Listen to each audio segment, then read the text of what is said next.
या, मैं रश्मि कुमारी सरस्वती विद्या मंदिर रिंगबाद सीतामढ़ी से कक्षा नवम के भैया बहनों के लिए संस्कृत का तृतीय पाठ जिसका नाम गोदोहनम है उसे लेकर आप सभी भैया बहनों के समक्ष उपस्थित हुई हूँ, जिसके नाटककार कृष्णचंद्र त्रिपाठी हैं।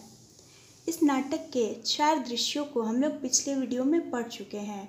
अब 5वें दृश्य के लिए पहले शब्दार्थों को देखते हैं।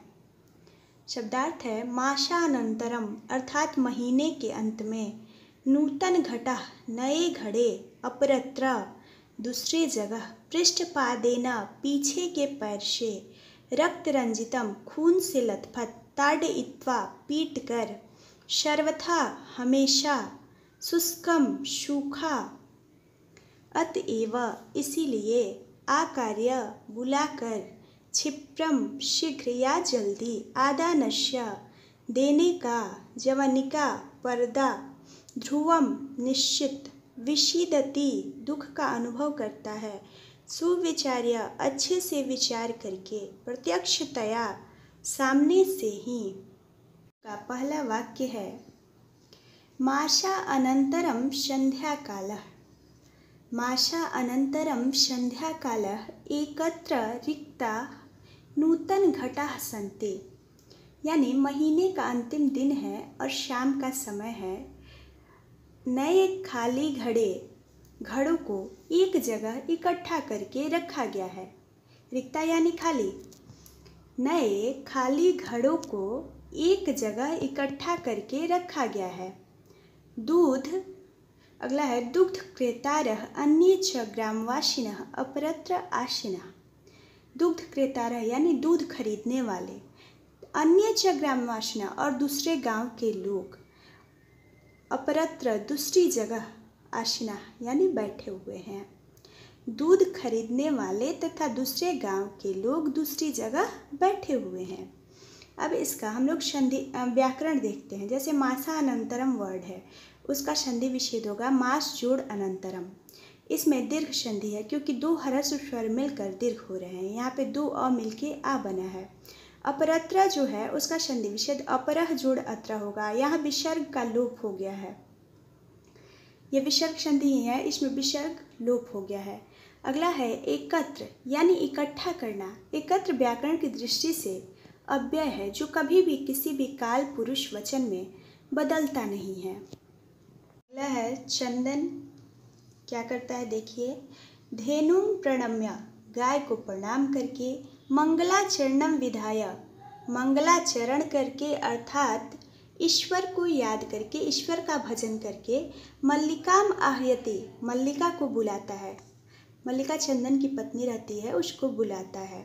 कहता है मल्लिके सत्वरम आगच्छ, हे मल्लिका जल्दी आओ, हे मल्लिके जल्दी आओ।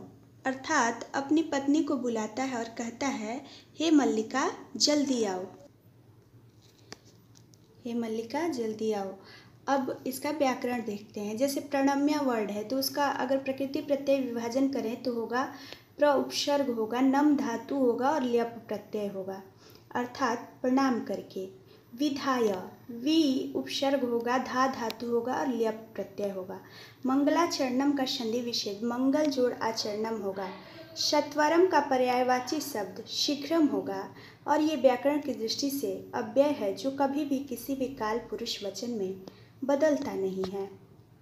अगला है मल्लिका कहती है आयामी नाथ दोहनम आरभस्व तावत।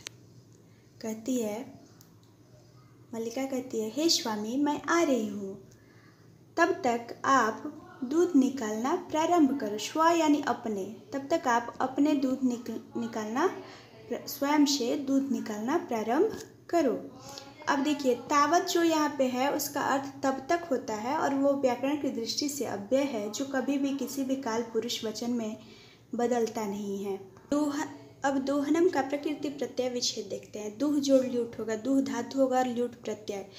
जैसे कि पठनम होता है तो पठ जोड़ ल्यूट होता है, वैसे ही दोहनम है तो दूह जोड़ ल्यूट होगा, अर्थात दोहन करना यानी दूध निकालना। अगला है चंदन चंदना यदा धेनो समीपं गत्वा दुग्धुम् इच्छति तदा धेनु पृष्ठपादेन प्रहरति।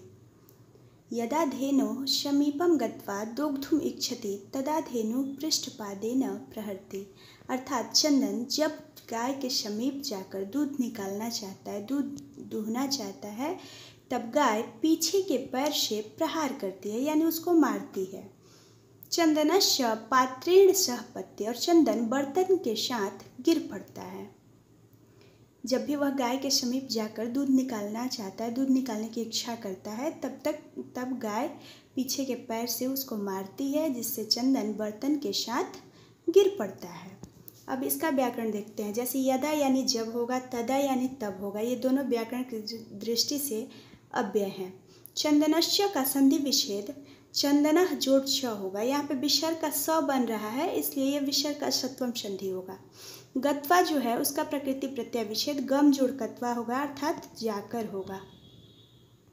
अगला है, चंदन कहता है नंदिनी दुग्धम देहि। नंदिनी उसकी गाय का नाम रहता है। वह नंदिनी से कहता है नंदिनी दुग्धम देहि, हे नंदिनी दूध दो। किम जातम ते, तुम्हें क्या हो गया है। पुनः प्रयासम करोति, फिर से प्रयास करता है, दोबारा कोशिश करता है। नंदिनी च पुनः पुनः पाद प्रहारेण ताडयित्वा चंदनम रक्त रंजितम करोति। और नंदिनी बार बार पैर के प्रहार से मारकर चंदन को खून से लथपथ कर देती है। वह जितनी भी बार कोशिश करता है उतना ही बार नंदिनी उसे पीछे के पैर से मारकर उसको रक्त से लहूलुहान कर देती है। अब इसका व्याकरण देखते हैं। जैसे कि ताड़यित्वा है, ताड़य जोड़ कत्वा, ताड़य धातु होगा और कत्वा प्रत्यय होगा। जातम का जन धातु होगा, कत प्रत्यय होगा। पुनः अर्थात फिर या दोबारा, ये व्याकरण की दृष्टि से अव्यय है, जो कभी भी किसी भी काल पुरुष वचन में बदलता नहीं है। अब यहाँ पे ताड़यित्वा का अर्थ मारकर या पीटकर होगा, और जातम मतलब हो गया है होगा। चंदन कहता है हा हतो अस्मि चित्कारं कुर्वन् पत्ति सर्वे आश्चर्येण चंदनम अन्यम च पश्यन्ति। कह रहा है, चंदन कहता है हा हतो अस्मि, हाय मैं मारा गया या मुझे मार डाली। चित्कारम कुर्वन् पत्ति, चिल्लाते हुए गिर पड़ता है। सर्वे आश्चर्येण चंदनम अन्यम च पश्यन्ति, सभी आश्चर्य से चंदन को और एक दूसरे को देखते हैं कि नंदिनी क्या कर रही है। हतु अस्मि का संधि विच्छेद हतः जोड़ अस्मि होगा। यहाँ पे विसर्ग संधि और विसर्ग का ओ बन रहा है, तो ये विसर्ग का उत्तम संधि है। अन्यम का संधि विच्छेद अन्य जोड़ अन्यम होगा। यहाँ पे भी विसर्ग का उ उत्तम होगा, क्योंकि यहाँ पे भी ओ बन रहा है।